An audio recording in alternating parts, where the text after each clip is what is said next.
السلام علیکم ورحمۃ اللہ وبرکاتہ۔ عزیزان ملت اسلامیہ، آپ تمام امتی کو ابو فیصل کی طرف سے سلام عرض ہے۔ گھر میں بڑی پردہ نشین عزت دار ماں اور بہن کو ابو فیصل کی طرف سے سلام عرض ہے۔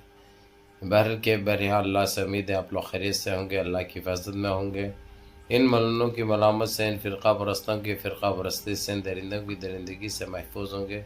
اللہ آپ لوگوں کو اپنے حفظ امان میں رکھے، اللہ اپنی حفاظت میں رکھے، اللہ ہر آباد سے ہر شر سے محفوظ رکھے۔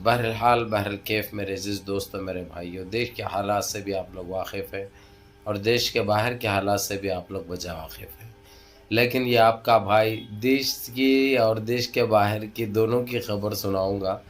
جس طریقے سے آج ادھم مچے ہوا ہے، ایران نے جو کارروائی کی ہے آج، ایران اور ترکی نے اسرائیل کے اوپر، وہ قابل تعریف ہے، قابل فخر ہے، جس سے ہر مسلمان کو فخر ہونا چاہیے۔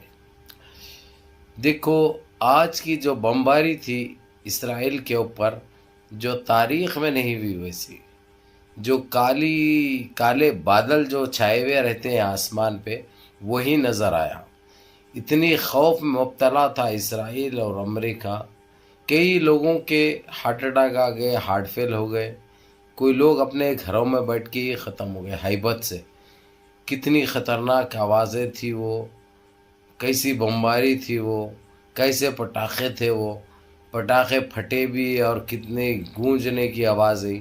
یہ لوگ ان کے بڑے بڑے باتوں سے ان کا صفایا ہوا، جتنے بڑے بڑے باتیں جو کیے تھے یہ لوگ،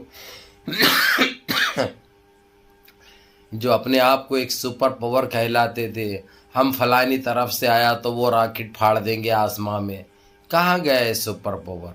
کہاں گئی ہے تمہاری طاقت؟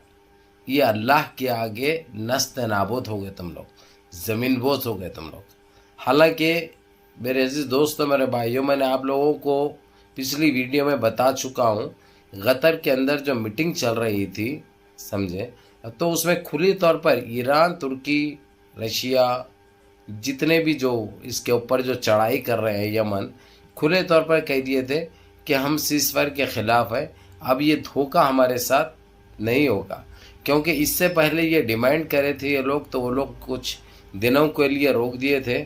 تو اسرائیل نے غزہ میں جو حالت کی تھی آپ لوگوں کو اچھی طرح پتہ ہے۔ ابھی آپ لوگوں کو یہ بتا دوں میں، 33,000 ملٹری کے لوگ غزہ چھوڑ کر اسرائیل کی طرف رواں دواں ہو رہے تھے، لیکن جو سارقے آ کے جو گرے ہیں وہ لوگوں کے اوپر بھی چکنا چور ہو گئے، ان لوگوں کے چیتڑے اڑ گئے، چیتڑے اڑ گئے۔ ہو سکتا ان کی اتنی ہی زندگی تھی، یہ لوگ تو چھوڑ کے جا رہے تھے، لیکن جانے سے پہلے جو گناہیں کیے وہ لوگ، تو اس طریقے سے ان کی موت لکھی ہوئی تھی، جو کہ دنیا کی کوئی طاقت نہیں بدل سکتی، دنیا کی کوئی طاقت نہیں بدل سکتی۔ یہ ایک بہت، دیکھو، کسی کی جب جان جاتی ہے تو ہم یہ اچھا ہوا نہیں کہہ سکتے، کیونکہ پھر ان میں اور ہم میں فرق کیا رہے گا؟ ان میں اور ہم میں فرق کیا ہوگا؟ کیونکہ ہم ایک مسلمان ہیں، ہمارے پاس ایمان کا جذبہ ہے، ہمارے پاس انسانیت ہے، ہمارے پاس انسان کا دل ہے۔ اس لیے ہم کو بڑی تکلیف ہوتی ہے، جان کسی کی بھی جائے ہم کو تکلیف محسوس ہوتی ہے، لیکن میرے عزیز دوستو، میرے بھائیوں، اس کے باوجود بھی یہ تکلیف دل سے نہیں ہو رہی۔ اس کی وجہ آپ لوگ جانتے ہیں، کتنے معصوم بچوں کو شہید کیا انہوں نے، کتنے معصوم جانے گئے۔ اب یہ جس طریقے سے اسرائیل کے جو عوام روڈوں پہ نکل کر، جو اپنے فوجی جو ان کے قبضے میں ہیں، یمن کے، ایران کے، وہ لوگوں کی رہائی کے لیے وہ لوگ دوہار لگائے تھے، اب اتنے تو جان سے جا چکے ہیں، اب کیا کریں گے یہ لوگ؟ اب ان کے پاس کیا وہ رہے گا؟ تو جہاں تک یہ لوگ کے پاس اگرچہ انسانیت زندہ رہتی، یہ عوام کو چاہیے نیتن یاہو کو اپنے پد سے نکال دے، وہ لوگ نکال کر اس کو جیل میں ڈالے، اس کو سلاخوں کے پیچھے ڈالے، اس کے اوپر یہ کارروائی کرے، کیونکہ اتنے جانوں کا ذمہ دار تو یہ پاپی ہے، یہ درندہ ہے، یہ قاتل ہے۔ اس میں ایران کا یا یمن کا کوئی قصور نہیں ہے، لیبیا کا، لبنان کا کوئی قصور نہیں ہے۔ ان کا تو جنگ ہے، وہ لوگ تو لڑیں گے، کسی کے اوپر بھی گرے اس سے فرق کیا پڑتا ہے ان کو تو فرق کچھ نہیں پڑے گا۔ اب اس کا ذمہ دار تو سیدھے